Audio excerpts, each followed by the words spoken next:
نؤمن به ونتوكل عليه ونعوذ بالله من شرور أنفسنا ومن سيئات أعمالنا من يهده الله فلا مضل له ومن يضلله فلا هادي له ونشهد أن لا إله إلا الله وحده لا شريك له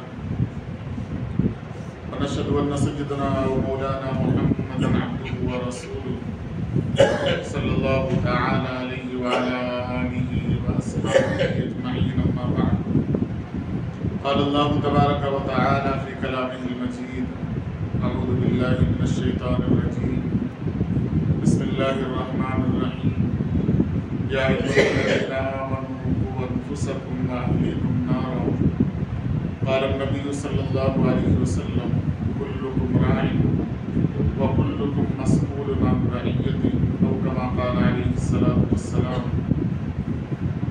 صدق الله العظيم وصدق رسوله النبي الكريم ونحن على ذلك لمن الشاهدين والشاكرين والحمد لله رب العالمين رب اشرح لي صدري ويسر لي أمري واحلل عقدة من لساني يفقهوا قولي آمين برحمتك يا أرحم الراحمين والحمد لله رب العالمين. حضرات سامعین، اللہ جل شانہ کا لاکھ لاکھ شکر اور احسان کہ اللہ جل شانہ نے ہمیں ایمان کی دولت سے نوازا اور جناب رسول کریم صلی اللہ علیہ وسلم کی امت کے اندر پیدا فرمایا اور نبی کریم صلی اللہ علیہ وسلم کا لاکھ لاکھ شکر اور احسان کہ آپ صلی اللہ علیہ وسلم نے دین کی باتوں کو تک پہنچایا. گزشتہ کئی جمعے سے نبی کریم صلی اللہ علیہ وسلم کی سیرت طیبہ سے حاصل ہونے والے اسباق، امت کے لیے پیغام، کیا طریقہ نبی صلی اللہ علیہ وسلم نے اللہ کے پیغام کو پہنچانے کے لیے دنیا کے اندر اپنایا تھا، ہمیں ان طریقوں پر کیسے عمل کرنا چاہیے، اس کا بیان ہوتا چلا رہا ہے. گزشتہ جمعہ ایمان کی اہمیت اور اس کی حفاظت کے طریقے پر گفتگو ہوئی تھی. اللہ کی ذات اور اللہ کے تعارف پر گفتگو ہوئی تھی کہ ہم اللہ تبارک و تعالیٰ کے بارے میں اپنی اولاد کو، دنیا والوں کو، ان کے سامنے اللہ کا جیسا تعارف کرائیں گے، اللہ کے بارے میں جو باتیں بتائیں گے، وہی خیالات، وہی عقیدہ دل کے اندر پیوست ہو جائے گا اور وہ ایمان کی حفاظت کریں گے. اور جو بڑے لوگ ہیں یا معاشرے میں وہ لوگ ہیں جن کا ربط و ضبط ایسے لوگوں سے نہیں ہوتا جو انہیں سمجھا سکیں، یا ان کے پاس اتنا وقت نہیں ہوتا کہ وہ آ کے سمجھ سکیں، اس پورے معاشرے کو کس طریقے سے سدھار کے راستے پر لایا جائے گا، چند باتیں عرض کی گئی تھی. آج تھوڑا سا موضوع سے، یعنی جو سلسلہ وار گفتگو ہو رہی تھی اس سے تھوڑا ہٹ کر گفتگو کروں گا. دراصل ابھی سرکاری سطح پر اسکول بند ہوا، چھٹی، تو سب وہ تمام لوگ جن کی اولادیں دن کے کئی گھنٹے اسکولوں میں گزارا کرتی ہیں وہ اب گھر پر رہیں گے اور اس چھٹی کا نام دیا گیا ہے، چھٹی کا تصور دیا گیا ہے. دیکھیے آپ صلی اللہ علیہ وسلم نے تربیت کا ایک طریقہ بتایا ہے.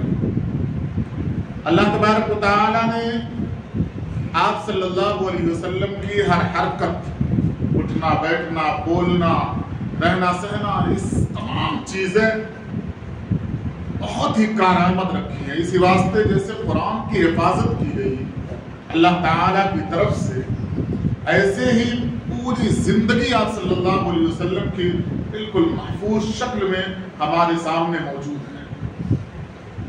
آپ صلی اللہ علیہ وسلم نے فرمایا کہ اولاد کی تربیت کہاں سے شروع کی جائے گی، وہ بات بتا کے اس کے بعد میں آؤں گا کہ ہم اپنی اولاد کے ساتھ زندگی کیسے گزاریں، جو اوقات ہمیں میسر ہوتے ہیں ان اوقات کو قیمتی کیسے بنائیں، اپنی اولاد کو اپنے سے قریب کیسے کریں، راہ راست پر کیسے لائیں۔ آپ صلی اللہ علیہ وسلم نے بتایا کہ اولاد کی تربیت کی شروعات اس وقت شروع ہوتی ہے، اس وقت ہو جاتی ہے جب میاں بیوی آپس میں ملاقات کرتے ہیں۔ ملاقات کرتے وقت ہی تربیت کی شروعات ہو گئی۔ کس طریقے سے بیوی کے ساتھ گفتگو کرنی ہے، کس طریقے سے زندگی گزارنی ہے، ابھی اولاد کا تصور نہیں ہے، ابھی یہ پتہ ہی نہیں ہے کہ ماں کے پیٹ کے اندر، رحم کے اندر نطفہ گیا یا نہیں گیا۔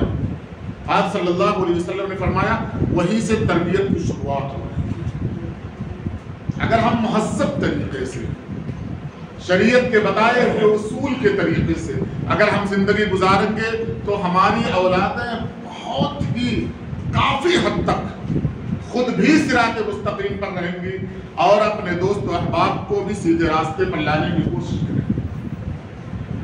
آپ صلی اللہ علیہ وسلم کی پوری زندگی کو اگر ہم دیکھیں گے تو زندگی کا ہر لمحہ دعاؤں سے گھرا ہوا ہے، ہر لمحہ اٹھنا، بیٹھنا، سونا، کھانا، پینا، بیت الخلاء کے لیے جانا، یہاں تک کہ بیوی سے ہم بستری کرنا بھی، یہ بھی ایک طریقہ بتایا کہ دعا پڑھا جائے، چادر سے ڈھک لیا جائے اور ایسی جگہ عورت سے ملاقات کیا جائے جہاں کسی کی نظر نہ ہو سکے۔ یہ جو طریقے بتائے گئے ہیں وہ طریقے اگر ہمیں آ جائیں تو ہمیں اتنا زیادہ سوچنے کی ضرورت نہیں ہوگی کہ ہماری اولاد بگڑ کیوں رہی ہے۔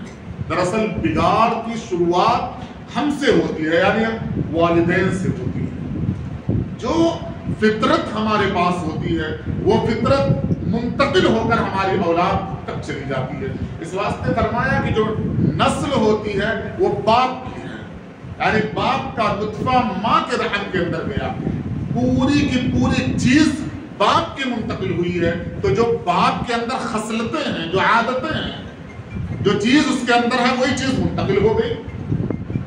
اگر وہ متقی ہے، اگر وہ پرہیزگار ہے، اگر وہ اللہ سے ڈرنے والا ہے، اگر وہ سنت کے مطابق زندگی گزارنے والا ہے، گویا اپنے ایک سلسلے کو منتقل کر کر دوسرے کے رحم کے اندر کیا ہے، وہاں سے جو اولاد پیدا ہونے والی ہے، چاہے وہ بچی ہو یا بچہ، وہ وہی صفات رکھے گی جو باپ رکھنے والا ہے۔ لیکن اگر وہ عادتیں نہیں تھیں کسی غفلت کی بنیاد پر، تو اولاد آنے کے بعد اللہ تبارک و تعالیٰ نے بالکل انسان کو مجبور نہیں بنا دیا کہ اب وہ تربیت نہیں کر سکتا۔ اب تربیت ہوگی لیکن کرنے کے لیے ہمیں وقت نکالنے کی ضرورت نہیں پڑے گی۔ اولاد ماں کے رحم سے باہر آئی، اب اس کی تربیت کی شروعات ہو گئی ہے۔ اب وہ دیکھ رہی ہے اولاد کی ماں کیا کر رہی ہے، باپ کیا کر رہا ہے، دونوں کی چیزوں کو اپنے اندر وہ داخل کر رہا ہے۔ یہ تربیت کا سلسلہ چل رہا ہے۔ ہمیں سوچتے ہیں میں تربیت کروں گا، تربیت کرنے کی ضرورت نہیں، وہ تربیت چل رہی ہے۔ اسی واسطے آپ دیکھتے ہیں کہ چھوٹا بچہ وہ کام کرے گا جو باپ کرتا ہے۔ مسجد کے اندر ابھی حال میں ایک بچہ آیا تھا، چھوٹا بچہ ہے، کافی لوگ تھے مسجد کے اندر، اس نے تھوڑی دیر ادھر ادھر دیکھا اور اسٹول لیا، دوڑ کر پہلی صف میں اسٹول لے کر آ رہا۔ اس کے دماغ میں وہ بات کہاں سے آ گئی؟ اس نے آپ کو دیکھا، تمام لوگوں کو، کہ لوگ بہت زیادہ تعداد میں کرسی پر بیٹھے ہوئے ہیں، تو یہ اس کی تربیت تھی۔ اگر اسے روکا نہ جاتا، اسے بتایا نہ جاتا، اسٹول پر بیٹھ کر وہ نماز پڑھتا۔ وہ تربیت کرنے کے لیے کلاس روم کی ضرورت نہیں ہوتی ہے، باقاعدہ تیاری کی ضرورت نہیں ہوتی ہے۔ آپ جو حرکت کر رہے ہیں وہ حرکت وہ کرے گا۔ اس واسطے اولاد جو ہوتی ہے اس کے سوالات کتابوں سے کہیں زیادہ ہوتی ہیں۔ یہ اس کی فطری طاقت ہے، فطری صلاحیت ہے، وہ پوچھنا چاہتا ہے چاہے اسے سمجھ میں آئے یا نہ آئے۔ آپ صلی اللہ علیہ وسلم نے اس فطری صلاحیت کو پروان چڑھایا تھا صحابہ کرام۔ ایک واقعہ حدیث کے اندر ملتا ہے، حضرت عبداللہ ابن مسعود رضی اللہ تعالیٰ عنہ کا 10 سال کی عمر تھی اور چھوٹے تھے. بعض محدثین فرماتے ہیں آپ صلی اللہ علیہ وسلم جا رہے تھے, آپ نے دیکھا عبداللہ ابن مسعود رضی اللہ تعالیٰ عنہ بکری چرا رہے. آپ نے انہیں بلایا, کہا مجھے بھوک لگی ہے, ایسی بکری مجھے دو جن سے میں دودھ نکال سکوں. حضرت عبداللہ ابن مسعود رضی اللہ تعالیٰ عنہ نے کہا کہ میں ان بکریوں کا مالک نہیں ہوں, میں دے نہیں سکتا. انکار کر دیا. آپ صلی اللہ علیہ وسلم نے پوچھا کیا ایسی کوئی بکری تمہارے پاس ہے جو دودھ دینے کی صلاحیت نہیں رکھتی؟ وہ دودھ نہیں دیتی. کہا ہاں ہے. کیا اس کو دے سکتے ہو؟ کہا ہاں وہ دے سکتے ہو. وہ تو دودھ دیتی ہی نہیں, آپ جو چاہیں کر لیں. حدیث کے اندر آیا آپ صلی اللہ علیہ وسلم نے بکری کے تھن پر ہاتھ پھیرا, بسم اللہ الرحمن الرحیم پڑھا اور بکری کے تھن سے دودھ نکلنا شروع ہوا. معجزہ, نبی کا معجزہ. آپ نے بکری کا دودھ پیا, پھر ہاتھ تھن پر پھیرا, جیسے پہلے تھن تھا ویسے ہو گیا. حدیث کے اندر عبداللہ بن مسعود رضی اللہ تعالیٰ عنہ غور سے دیکھ رہے ہیں. جب بکری اچھل کود کرنے لگی, چلی گئی, تو عبداللہ بن مسعود رضی اللہ تعالیٰ عنہ قریب آئے اور آ کر پوچھا وہ علم مجھے آپ سکھائیں جس علم سے آپ نے دودھ نکالا. اب دیکھیے تربیت ہو رہی ہے آپ وسلم. اب تربیت کا طریقہ دیکھیں. آپ نے فرمایا اے بچے تم تو اس سے زیادہ جانتے ہو. یہ کیوں کہا؟ عبداللہ بن مسعود نے کہا تھا کہ آپ مجھے وہ بتائیں جس سے آپ نے دودھ نکالا ہے, وہ مجھے نہیں معلوم ہے. اور آپ نے فرمایا اے بچے تم اس سے زیادہ جانتے ہو. علوم نفسیات کے ماہرین کے اقوال کو پڑھیں کہ بچوں کی ذہنی نشو و نما جو ہوتی ہے, جو ذہن اس کا تیز ہوتا ہے, سوچنے اور سمجھنے کی صلاحیت جو پیدا ہوتی ہے, وہ اس کے دماغی اعتبار سے نہیں ہوتا ہے, وہ بتانے کے اعتبار سے. کوئی اس کو بتائے کہ تم بہت چالاک, وہ چالاک ہو جاتا ہے. کیوں؟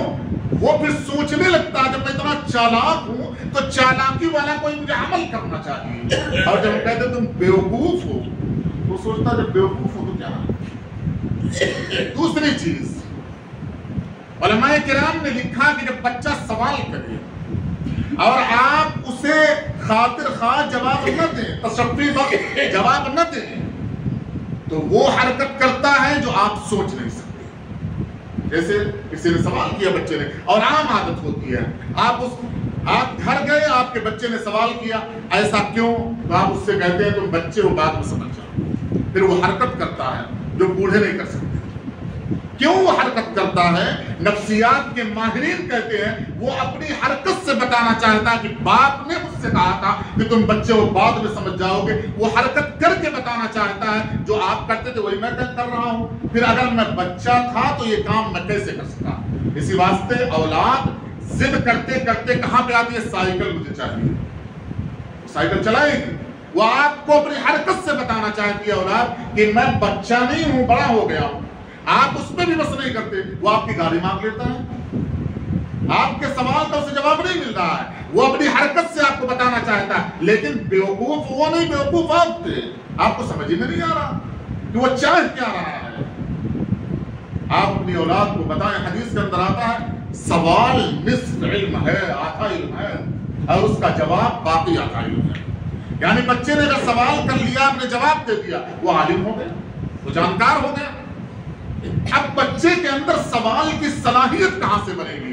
جب وہ پیدا ہوا تھا بولنے کی صلاحیت آئی تھی, آپ سے اس نے سوال کیا تھا کہ والد محترم, یا جو بھی وہ سوال, جو بھی آپ کا نام لے, وہ آپ سے سوال کر کے پوچھا ہوگا یہ کیا ہے جو آپ نے پہنا ہے. آپ نے کہا چلو مجھے کام پہ جانا, آفس میں جانا. آپ نے بتایا نہیں. 10 بار 20 بار 50 بار, یہاں تک وہ اسکول چلا گیا. اب وہاں کلاس روم میں بیٹھ کر وہ کبھی سوال نہیں کرے گا. آپ اگر جائیں کلاس روم میں, اسکولوں میں, اور جا کر اسکول ٹیچر سے سوال کریں میرے بچے نے 1 سال کے اندر آپ سے کتنی بار سوال کیا, تو زیرو ملے گا. اس نے سوال ہی نہیں کیا. کیوں؟ سوال کی جو صلاحیت تھی اس صلاحیت کو آپ نے مارا, اس کی ماں نے مارا, اس کے باپ نے مارا. سوال کا تشفی بخش جواب نہیں دیا گیا. نتیجہ کیا نکلا؟ سوال اگر کسی کے دماغ کے اندر پیدا ہو رہا ہے یعنی اس کا دماغ زندہ ہے. اور سوال نہیں پیدا ہو رہا ہے، اس کا مطلب وہ ہے تو زندہ لیکن اس کا دماغ مردہ ہے۔ آپ سنیں چلے جائیں، کوئی اعتراض نہ ہو، کبھی کوئی اعتراض نہ ہو۔ ایسا دماغ اللہ تبارک و تعالیٰ نے کسی کو دیا نہیں کہ ہر چیز پر آمنا صدقنا۔ صحابہ کرام کو اللہ تعالیٰ نے کتنا ذہن دیا تھا، اتنی ذہانت کے باوجود آپ صلی اللہ علیہ وسلم سے فوراً سوال کر لیتے، آپ نے ایسا کیوں کر دیا؟ اس کا جواب ملتا تھا، اس واسطے آپ صلی اللہ علیہ وسلم پوچھتے تھے۔ ایک صحابی ہیں، چھوٹے بچے ہیں، عام دستور آپ صلی اللہ علیہ وسلم کا تھا کہ صحابہ کرام یوں بیٹھ جایا کرتے تھے ایزوباس، اور کوئی چیز جب آپ کے پاس آتی تھی تو آپ سیدھے ہاتھ سے تقسیم کرتے تھے۔ حدیث کے اندر آتا ہے ایک بار دودھ کا پیالہ آیا، اب دیکھا صلی اللہ علیہ وسلم نے سیدھے طرف بچے ہیں اور بائیں طرف بڑے صحابہ موجود ہیں، دودھ کا پیالہ لیا، اس طرف دیکھا اور سوال کیا، حق ہے اس کا، بچے کا حق ہے کیونکہ یہی سنت ہے، ایک طریقہ ہے تو اب دودھ دینا چاہیے، لیکن آپ صلی اللہ علیہ وسلم نے سوال کیا، کیا تم اپنے حق کو اپنے بڑوں کے اوپر ترجیح دینا چاہتے ہو؟ کیا میں تمہیں دینے کے بجائے یہ دودھ ان صحابہ سے تقسیم کروں؟ چھوٹے صحابی جو ہیں، بچے صحابی کھڑے ہو کر کہنے لگے، اے اللہ کے نبی صلی اللہ علیہ وسلم، ہم اپنے حق پر کسی کو ترجیح نہیں دے سکتے، ہم نہیں دینے والے ہیں، ہمارا حق ہے دودھ، ہم پیئیں گے۔ اب آپ دو رخ اس واقعے کا رکھیں، یا اپنے گھر میں ہوں، آپ کا بھائی آ جائے اور اتفاق کی بات ہو دسترخوان پر آپ کے داہنے طرف آپ کی اولاد بیٹھ جائے اور آپ کے بائیں جانب آپ کا بھائی ہو، سگا بھائی ہو، سگی اولاد ہے، اور کوئی ایسی چیز آپ کے ہاتھ سے اٹھی جو ایک پیس تھی اور آپ کی اولاد نے کہا یہ مجھے چاہیے، تو آپ کا اور آپ کے بھائی کا جو ری ایکشن ہوگا یہ بیکار اولاد ہے، حالانکہ اس کا حق تھا۔ صحابہ کرام میں سے آپ صلی اللہ علیہ وسلم نے بھی یہ نہیں کہا کہ تمہاری تربیت کی ضرورت ہے، کہا نہیں یہ حق ہے تمہارا، ناراضگی کا اظہار نہیں کیا۔ نہ ادھر جو صحابہ کرام موجود تھے، ابو بکر صدیق رضی اللہ تعالیٰ عنہ یا عمر فاروق رضی اللہ تعالیٰ عنہ، انہوں نے یہ نہیں کہا کہ چھوٹے بچے بڑوں کی عزت نہیں کرنے والے ہیں۔ حق کی بات جہاں آتی ہے وہاں حق کی ادائیگی آپ کریں گے، یہی تربیت ہے، اور حقدار اگر آپ سے حق کو وصول کرنا شروع کر دے تو وہ نالائق یا غیر تربیت یافتہ نہیں مانا جائے گا، بلکہ وہی مہذب اور تربیت یافتہ مانا جائے گا۔ تو ابھی چھٹی کا ماحول ہے، 4-5 دن چھٹی رہے گی، اور اس چھٹی کا نام دیا گیا ہے بسنت سنکرانتی کی چھٹی۔ یاد رکھیں جس چیز کا نام دیا جاتا ہے ذہن اسی طرف جاتا ہے۔ دیوالی کی چھٹی میں آپ کا بچہ ضرور کہے گا کہ مجھے پٹاخہ چاہیے، کیونکہ اس کے اسکول میں بتایا گیا ہے یہ چھٹی دیوالی کی ہے، تو اس کے دماغ میں پہلے سے بسا دیا گیا ہے کہ ہمیں دیوالی منانا ہے۔ تو اب کی چھٹی میں اخبار کے اندر، پیپر کے اندر اور تمام نیوز چینل کے اندر اور آپ کے خود میسج پر اسکول کی طرف سے جو چھٹی کا پیغام بھیجا گیا ہے اس کے اندر لکھا ہوا ہے کہ یہ چھٹی بسنت سنکرانتی کی ہے۔ یہ میرے بھی موبائل پہ آیا ہوا اور اسلامک اسکول ہے، یہ 5 دن بسنت سنکرانتی کی چھٹی ہے، یہ اسے پیغام دے دیا گیا، کسے؟ میری اولاد۔ اب اس کے دل کے اندر یہی خیال آئے گا کہ مجھے پتنگ پلانا ہے، کیونکہ اسے بتایا گیا، اب اسے پتنگ سے روکنا ہے، یہ اس کی خاصیت ہے، یہ اس کی چاہت ہے کہ وہ پتنگ پلائے، پتنگ اڑائے، پتنگ لوٹے، پتنگ خریدے۔ آپ اس کی چاہت کو تبدیل کرنا چاہ رہے ہیں تو اس سے زیادہ اچھی چیز اگر لے کر آئیں گے تو وہ اس چیز کو چھوڑے گا، اسے اپنا لے گا۔ اور سب کو پتا ہے کہ والدین کی جو محبت ہے اس محبت سے بہتر کوئی چیز نہیں ہو سکتی، کوئی چیز نہیں ہو سکتی۔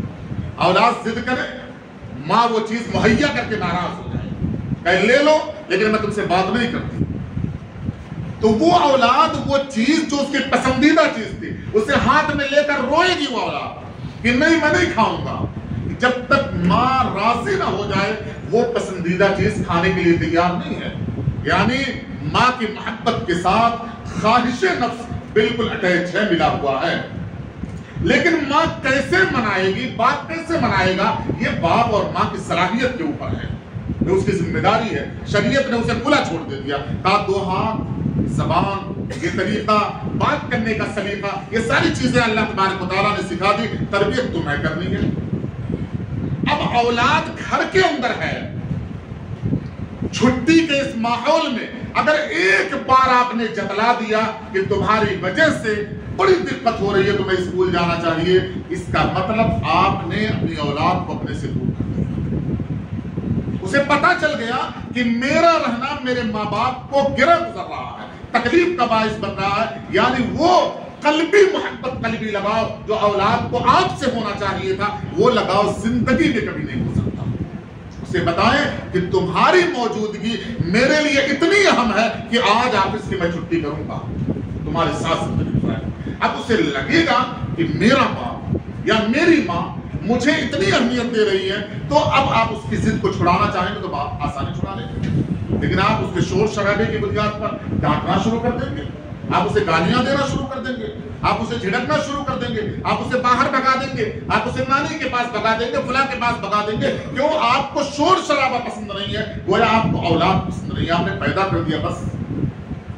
آپ صلی اللہ علیہ وسلم نے ایسے چھوڑ دینے کا حکم نہیں دیا ہے، آپ انہیں بتائیں اور انہیں بار بار جب بھی آپ گھر آئیں، اگر آپ کی اولاد گھر کے اندر موجود ہے اور وہ سوال نہ کرے، آپ سے کچھ نہ پوچھے، تو آپ خود اسے ورغلائیں، اسے بتائیں کہ تمہارے دل کے اندر سوال کیوں نہیں پیدا ہوتا، اپنے آپ کا موازنہ کریں، اپنے آپ کو ٹٹولیں، کہیں ایسا تو نہیں میں بڑا سخت آدمی ہوں، میں بڑا غصے والا آدمی ہوں کہ میری اولاد مجھے دیکھ کر سوال ہی نہیں کر رہی ہے، جبکہ اس کی فطرت ہے۔